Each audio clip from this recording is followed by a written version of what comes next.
Hello ಗೆಳೆಯರೇ, ಎಲ್ಲರೂ ಹೇಗಿದ್ದೀರಾ? ಇದು ನಿಮ್ಮ ಪ್ರೀತಿಯ ಸಿಸ್ಟರ್ ವ್ಲಾಗ್ಸ್. ಇವತ್ತಂತೂ ನಾನು ಫುಡ್ ಇಷ್ಟಪಡೋರ್ಗಂತೂ ಡೆಲಿಷಿಯಸ್ ಆಗಿ ಒಂದು ಫುಡ್ ಮಾಡೋದ ಹೇಳ್ಕೊಡ್ತಿದ್ದೀನಿ. ಅದು ಎಸ್ಪೆಷಲಿ ಫುಡ್ ಇಷ್ಟಪಡೋರಿಗೆ.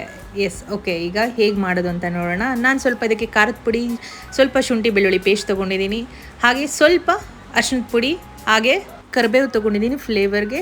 ಸ್ವಲ್ಪ ಕೊತ್ತಂಬರಿ ಸೊಪ್ಪು, ಹುಣಸೆಹಣ್ಣಂತೂ ಬೇಕೇ ಬೇಕು. ಇದಕ್ಕೆ ತುಂಬ ಟೇಸ್ಟ್ ಕೊಡೋದು ಹುಣಸೆಹಣ್ಣೆ. ಹಾಗೆ ಕಡಲೆ ಹಿಟ್ಟು ತೊಗೊಂಡಿದ್ದೀನಿ, ಅಕ್ಕಿ ಹಿಟ್ಟು ಮತ್ತು ಸ್ವಲ್ಪ ಜಿಂಜರ್ ಗಾರ್ಲಿಕ್ ಪೇಸ್ಟ್ ತೊಗೊಂಡಿದ್ದೀನಿ. ಚಿಕ್ಕದೊಂದು ಲೆಮನ್ ತೊಗೊಂಡಿದ್ದೀನಿ. ಈಗ ಹೇಗೆ ಮಾಡೋದು ಅಂತ ನೋಡೋಣ. ನಾನು ಹುಣಸೆ ಹಣ್ಣಿಗೆ ಸ್ವಲ್ಪ ಬಿಸಿ ನೀರು ಹಾಕ್ಕೊಂಡು ಚೆನ್ನಾಗಿ ಕಲಿಸ್ಕೊತಾ ಇದ್ದೀನಿ. ಅದಕ್ಕೆ ಕಲಿಸ್ಕೊಂಡದನ್ನು ಪ್ಯೂರಿ ತೊಗೊಳ್ಳೋಣ. ಫುಡ್ ತಿನ್ನುವವರು ಮೀನು ತಿನ್ನೋದನ್ನು ಮಾತ್ರ ಯಾವತ್ತೂ ಮಿಸ್ ಮಾಡ್ಕೊಳ್ಳೋದಿಲ್ಲ. ಮೀನು ತಿನ್ನೋದು ಬರೀ ನಮ್ಮ ನಾಲಿಗೆ ರುಚಿಗೆ ಮಾತ್ರ ಅಲ್ಲ, ಇದನ್ನು ಸೇವಿಸೋದ್ರಿಂದ ಆರೋಗ್ಯಕ್ಕೂ ತುಂಬ ಒಳ್ಳೆಯದಾಗಿರುತ್ತೆ. ಒಂದು ಆಯುರ್ವೇದಿಕ ಮೂಲದ ಪ್ರಕಾರ ಜೀವಂತ ಮೀನನ್ನು ನುಂಗಿಸುವ ಮೂಲಕ ಆಸ್ತಮಾ ಕಾಯಿಲೆಗೆ ಶಾಶ್ವತ ಪರಿಹಾರ ನೀಡುವ ಚಿಕಿತ್ಸಾ ವಿಧಾನ ಕೂಡ ಭಾರತದಲ್ಲಿತ್ತಂತೆ. ಇದು 150 ವರ್ಷದ ಹಿಂದಿನ ಟ್ರೀಟ್ಮೆಂಟ್ ಆಗಿದ್ದು, ಈ ಪದ್ಧತಿ ತೆಲಂಗಾಣದಲ್ಲಿ ಈಗಲೂ ಕೂಡ ಇದೆಯಂತೆ. ಹೇಗೆ ಮಾಡ್ತಾರೆ ಅಂದರೆ, ಒಂದು ವಿಶೇಷ ಗಿಡಮೂಲಿಕೆಯನ್ನು ತಗೊಂಡು ಪೇಸ್ಟ್ ಮಾಡಿ ಅದನ್ನು ಪುಟ್ಟ ಮೀನಿಗೆ ಹಚ್ಚಿ ರೋಗಿಯ ಬಾಯಲ್ಲಿ ಇರಿಸಿ ನುಂಗಲು ಹೇಳ್ತಾರಂತೆ. ಮೀನಿನಲ್ಲಿರುವ ಕೊಬ್ಬು ನಮ್ಮ ದೇಹದಲ್ಲಿನ ರಕ್ತದೊತ್ತಡದ ಮೇಲೆ ಧನಾತ್ಮಕ ಪರಿಣಾಮವನ್ನು ಬೀರುತ್ತೆ. ಒಮೆಗಾ 3 ಕೊಬ್ಬಿನ ಆಮ್ಲಗಳಾದ DHA ಮತ್ತು EPA ಕಣ್ಣುಗಳಿಗೆ ತುಂಬ ಒಳ್ಳೆಯದು. ಇದು ಮಕ್ಕಳಿಗೆ ತುಂಬ ನೆನಪಿನ ಶಕ್ತಿಯನ್ನು ಹೆಚ್ಚಿಸುತ್ತಂತೆ.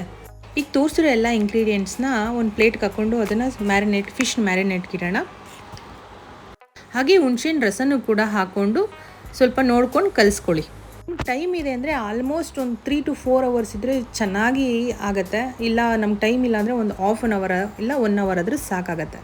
ನಾನು ಇದಕ್ಕೆ ಯಾವುದೇ ಥರ ಮೊಟ್ಟೆ ಯೂಸ್ ಮಾಡ್ತಿಲ್ಲ. ನಾನು ಇದಕ್ಕೆ ನೀರು ಕೂಡ ನಾನು ಹಾಕ್ತಿಲ್ಲ. ಇದಕ್ಕೆ ಸ್ವಲ್ಪ ಒಂದು 2 ಸ್ಪೂನಷ್ಟು ಆಯಿಲ್ ಹಾಕೋತಾ ಇದ್ದೀನಿ. ಆಯಿಲ್ ಹಾಕ್ಕೊಂಡು ಚೆನ್ನಾಗಿ ಮಿಕ್ಸ್ ಮಾಡ್ಕೊಳ್ಳಿ. ಈಗ ಫಿಶ್ನ ಮ್ಯಾರಿನೇಟ್ ಮಾಡಿದಾಗಿದೆ. ಈಗ ಅದನ್ನು ಒಂದು ½ an hour ಇಲ್ಲ 1 hour ಫ್ರಿಜ್ಜಲ್ಲಿ ಇಟ್ಬಿಡ್ತೀನಿ ನಾನು. ಈಗ ತವಾ ಇಟ್ಕೊಂಡು ಅದ್ರ ಮೇಲೆ ಸ್ವಲ್ಪ ಫ್ರೈ ಮಾಡ್ಕೊಳ್ಳೋಣ. ಒಂದು 2 ಸ್ಪೂನಷ್ಟು ಎಣ್ಣೆ ಹಾಕ್ಕೊಳ್ಳಿ. ನಿಮಗೆ ಎಣ್ಣೆ ಬೇಡ, ನಮಗೆ ಕೋಕೋನಟ್ ಆಯಿಲೇ ಓಕೆ ಅಂದರೆ ಕೋಕೋನಟ್ ಆಯಿಲು ಕೂಡ ಹಾಕ್ಕೊಳ್ಳಿ. ನಮಗೆ ಇದು ಕೋಕೋನಟ್ ಆಯಿಲೆಲ್ಲ ನಾವು ಯೂಸ್ ಮಾಡೋದಿಲ್ಲ. ಈ ಫಿಶ್ ಐಟಮ್ ಮಾತ್ರ ಮಾಡಿದಾಗ ಅದನ್ನು ಯೂಸ್ ಮಾಡ್ಕೊತೀನಿ. ಬಟ್ ಟೇಸ್ಟ್ ಒಂಥರ ಡಿಫ್ರೆಂಟಾಗಿ ಚೆನ್ನಾಗಿರುತ್ತೆ.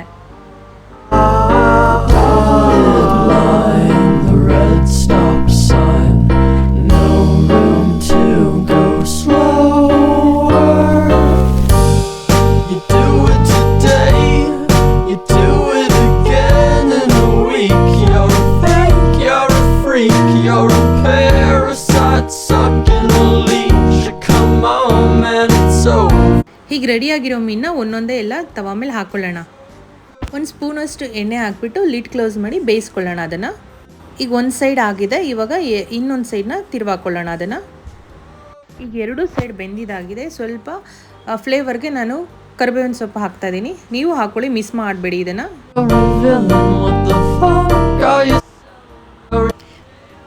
1 ಸ್ಪೂನಷ್ಟು ಎಣ್ಣೆ ಹಾಕ್ಬಿಟ್ಟು ಮತ್ತೆ ಲಿಡ್ ಕ್ಲೋಸ್ ಮಾಡ್ತಾಯಿದ್ದೀನಿ. ಟೇಸ್ಟ್ ಅಂತೂ ಎನೆನ್ಸ್ ಆಗಿ ಬರುತ್ತೆ.